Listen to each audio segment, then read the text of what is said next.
Hello students. आज के इस वीडियो में हम क्लास नाइन्थ का वर्कशीट नंबर 20 करेंगे। ये हमारी साइंस की वर्कशीट है, फंडामेंटल यूनिट ऑफ लाइफ। तो देखिए यहाँ पर हम अब आज पढ़ेंगे न्यूक्लियस एंड क्रोमोसोम्स के बारे में।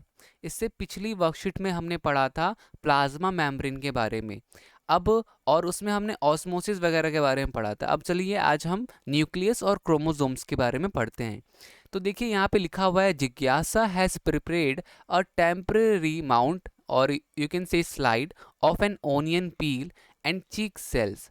She observed that following under the compound microscope in slide. तो देखो उसने क्या किया, पानी ओनियन के जो छिलके होते हैं और चीक के जो सेल्स होते हैं उनको उसने काट के माइक्रोस्कोप से देखा। तो कुछ इस तरीके का दिखाई दे रहा था। तो ज्ञान पूछता है कि why are these dark spot in the above slides shows what are their function। तो आप देख रहे हो जब उसने प्याज के छिलके को काटा ना तो कुछ ऐसा था, माइक्रोस्कोप से जब हमने उसको देखा तो कुछ ऐसा दिख रहा था। ज़रा मैं आपको उसको जूम करके बताता हूँ कि वो देखो उसने क्या देखा। तो जब उसने प्याज के छिलके को काट के स्लाइस स्लाइस में काट के उसको जब माइक्रोस्कोप से देखा तो ऐसा दिखाई दे रहा था। तो उसने देखा कि ऑब्जर्व किया कि भाई ये बीच में ये क्या है, ये बीच में हर एक के बीच में ये डॉट डॉट क्या है, ये डॉट डॉट क्या है। तो ज्ञान के मन में ये क्वेश्चन आ गया कि ये डॉट डॉट क्या है। तो अब इसका जवाब जो है जिज्ञासा ने क्या दिया कि ये जो डॉट डॉट है इसे क्या कहते हैं, इसे न्यूक्लियस कहते हैं। ठीक है, तो देखो यहाँ पे लिखा है दीदी these are nucleus of cell. इसको क्या कहते हैं, इसको कहते हैं न्यूक्लियस। सेल के अंदर का सबसे डार्केस्ट जो स्पॉट होता है, जैसे मैंने कोई सेल बनाया, इसके बीचों बीच जो डार्केस्ट स्पॉट होता है वो क्या होता है, वो न्यूक्लियस कहलाता है। These having a covering of nuclear membrane, इनके अंदर एक मैम्ब्रेन, इसके अंदर एक कवर होती है, उस कवर को न्यूक्लियर मैम्ब्रेन कहते हैं। Nuclear membrane has small processes, और उस न्यूक्लियर मैम्ब्रेन के बहुत छोटे छोटे छोटे छोटे छोटे छोटे पोर्सेस होते हैं, बहुत छोटे छोटे पोर्सेस होते हैं, which allow the transfer of material, जो कि न्यूक्लियस से और न्यूक्लियस से बाकी सेल ऑर्गन्स में ट्रांसफर करता है, वो मटेरियल के ट्रांसफर करने में हेल्प करता है। सो न्यूक्लियस क्या है, nucleus is also as a brain और कंट्रोलर ऑफ द सेल। तो जैसे हमारा जो ब्रेन होता है हमारी बॉडी को कंट्रोल करता है, इसी तरीके से एक सेल को न्यूक्लियस कंट्रोल करता है। सेल जो होता है वो उसका ब्रेन कौन होगा, ब्रेन ऑफ द सेल। अगर कोई आपसे पूछे या आपके क्वेश्चन में आ जाए what is the brain of the cell, तो आप बोलोगे nucleus. Nucleus is the brain of the cell, because वो कंट्रोलर होता है, सेल को वही कंट्रोल करता है। As it control and direct the cell function, nucleus perform many function in cell like division, cell growth, protein, enzyme synthesis, storage of DNA और DNA और उसके बाद RNA and production of ribosomes in a cell. तो जो nucleus होता है उसके बहुत सारे काम होते हैं। जैसे हमारे ब्रेन का क्या काम है, हमारे ब्रेन की वजह से तो हम लिख पाते हैं। अगर हमारा ब्रेन काम ना करे तो हम लिख ना पाए सही से, हम चल ना पाए, हम सोच ना पाए। ठीक है, तो इस तरीके से न्यूक्लियस के भी सारे काम जो होता है, ग्रोथ ग्रोथ करना और इसके बाद सेल डिवीजन करना, प्रोटीन बनाना, एंजाइम्स बनाना, डीएनए बनाना, डीएनए को स्टोर करके रखना। ठीक है, तो ये सारा काम कौन करता है, सारा काम सेल करता है। आगे देखते हैं आगे क्या दे रखा है। तो आज हम बच्चों हम पढ़ेंगे ज्ञान व्हाट आर क्रोमोसोम्स। तो बेसिकली आज हम क्रोमोसोम्स के बारे में देखने जा रहे हैं and their function inside a cell.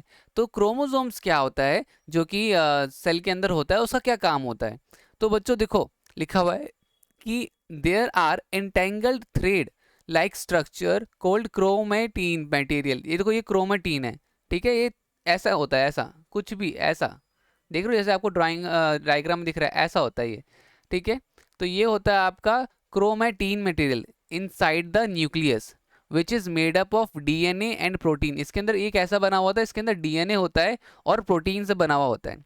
When cell division begin this material align itself in the form of coupled rod like structure called chromosomes. और जब देखो सेल डिवीजन होना है, जब सेल डिवीजन होने लग जाता है, सेल जब दो सेल आपस में डिवाइड होने लग जाते हैं, तो फिर ये ना यही चीज जो है कन्वर्ट होकर के क्रोमोसोम्स में बदलती है। क्रोमोसोम्स में इनकी शेप ऐसी होती है, ऐसी। ठीक है, क्रोमोसोम्स में ये ऐसे होने लग जाते हैं। ठीक है बच्चों, तो आपने देखा ना कि यहाँ से क्रोमेटीन से क्रोमोसोम्स कैसे बनते हैं? तो ये पहले क्या था, ये क्रोमेटीन था, ठीक है, और फिर क्या बन गया, फिर बन गया क्रोमोसोम्स। सो क्रोमोसोम्स क्या होता है, in prokaryotic cell the nucleus is in the form of nuclear region without membrane which called nucleode. The number of chromosomes is in the nucleus of cell of an organism is fixed. There are 46 or 23 pair of chromosomes are present in human cell. तो बच्चों कितने होते हैं, एक human cell में कितने chromosomes present होते हैं? तो 46 होते हैं। या तो आप 23 का पेयर बोल दो या तो टोटल 46 बोल दो, ठीक है। जैसे कि आप कहते हैं ना कि हम जूते पहनते तो हम एक पेयर, एक जोड़ी जूता पहनते हैं, या तो आप दो जूते बोलो या तो एक जोड़ी बोलो, तो सेम उसी तरीके से 46 होते हैं, या तो आप 23 का पेयर बोलो या तो 46 बोलो। तो the function segment DNA on chromatin is called gene. Chromosomes contain information for inheritance of features from parent to their next generation. सो बच्चों जब मैं सिंपल सी बात बताता हूँ, क्रोमोसोम्स का क्या काम होता है। क्रोमोसोम्स बेसिकली उस इंसान की बेसिकली कैरेक्टर्स को कंटेन करके रखता है। जैसे कि अगर आपके आपके मम्मी पापा में से किसी की आईज ब्लू है, ठीक है, स्किन कलर वाइट है, वाइट मतलब कि गोरा है, और हेयर कलर ब्राउन है, तो बच्चों ये जो आपकी कैरेक्टर्स थे ना, आपके पेरेंट्स के जो कैरेक्टर्स थे, रिप्रोडक्शन करने के बाद जब वो चाइल्ड पैदा होगा तो उसके भी साथ भी ऐसा ही होगा। वो जो चाइल्ड पैदा होगा उसकी भी आंखें हो सकती है वाइट हो या फिर ब्लू हो, ठीक है, और फेस जो हो, फेस क्या कहते हैं आपका, वाइट हो, गोरा हो, और ब्राउन, और जो हेयर है वो ब्राउन हो। तो बेसिकली ये जो कैरेक्टर ट्रांसफर होता है ना पेरेंट से चाइल्ड की तरफ, पेरेंट से चाइल्ड की तरफ, यही क्रोमोसोम करता है, यही क्रोमोसोम का फंक्शन होता है, ठीक है। तो क्रोमोसोम इन सारी इंफॉर्मेशन को, कैरेक्टर्स को, इनहेरिटेंस कैरेक्टर्स को पेरेंट से उसके नेक्स्ट जनरेशन में ट्रांसफर करवाता है। सो आई होप बच्चों ये क्लियर हो गया होगा आपको। अब जरा हम क्वेश्चन आंसर देख लेते हैं। तो ये हमारे पास ये सारा क्वेश्चन आंसर्स हैं, तो इसको हम फटाफट से सारे क्वेश्चन आंसर्स को हम करेंगे। तो चलिए शुरू करते हैं। यहाँ पर हमारा जो पहला क्वेश्चन है, जैसा कि आपको पहला क्वेश्चन आपके स्क्रीन पे दिख रहा होगा, क्वेश्चन है what is the difference between prokaryotic and eukaryotic nucleus. So answer क्या होगा कि eukaryotic cell contain membrane bound organelles such as nucleus while prokaryotic cell do not, ठीक है।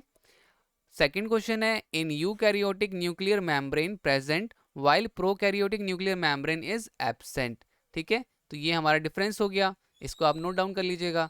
और बच्चों अगर आपने अभी तक लाइक नहीं किया वीडियो को तो प्लीज़ लाइक कीजिए, और अगर आप नए हो चैनल पे तो चैनल को जो रेड कलर का बटन आपको नीचे दिख रहा होगा वो प्लीज़ सब्सक्राइब बटन प्रेस कर दीजिए, ठीक है। वो जो सब्सक्राइब बटन है सब्सक्राइब कर दीजिए और बेल आइकन को प्रेस कर दीजिए, ताकि जब भी मैं वीडियो निकालूँ ना आपके पास नोटिफिकेशन आ जाए।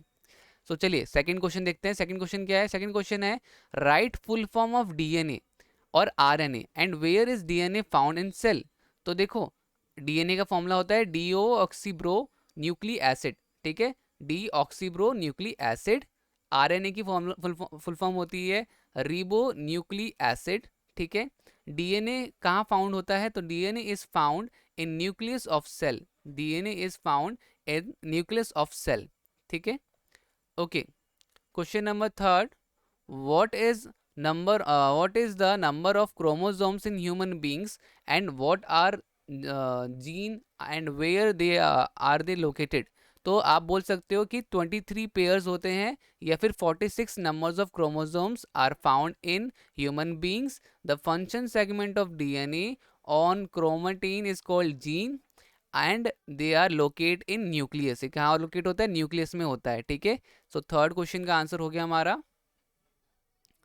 अब हम लास्ट करेंगे, लास्ट क्वेश्चन है हमारा। सो लिखा है write any two functions of nucleus.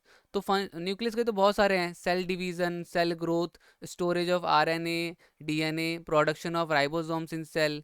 So guys यहाँ पर हमारा चौथा क्वेश्चन भी हो गया और चौथे क्वेश्चन के साथ हमारा ये पूरा वर्कशीट भी कंप्लीट हो गया। सो गाइज अगर वीडियो अच्छी लगी हो तो प्लीज़ वीडियो को लाइक ज़रूर कीजिए, बिकॉज लाइक करने में सिर्फ आपको आपका 1 सेकंड लगना है बच्चों। तो प्लीज़ लाइक कर दीजिए। लाइक करने से ना ही मुझे कुछ मिलेगा ना ही आपको कुछ जाएगा, बस एक खुशी मिलती है जब कोई बच्चा वीडियो लाइक करता है, तो अंदर से खुशी मिलती है कि हाँ हम जो काम कर रहे हैं बच्चों की हेल्प हो रही है, ठीक है। तो प्लीज़ लाइक ज़रूर कीजिएगा अगर सच में आपको क्वेश्चन समझ में आ गया है। तो चलिए सो मिलते हैं अगली वीडियो में, तब तक के लिए bye bye and take care.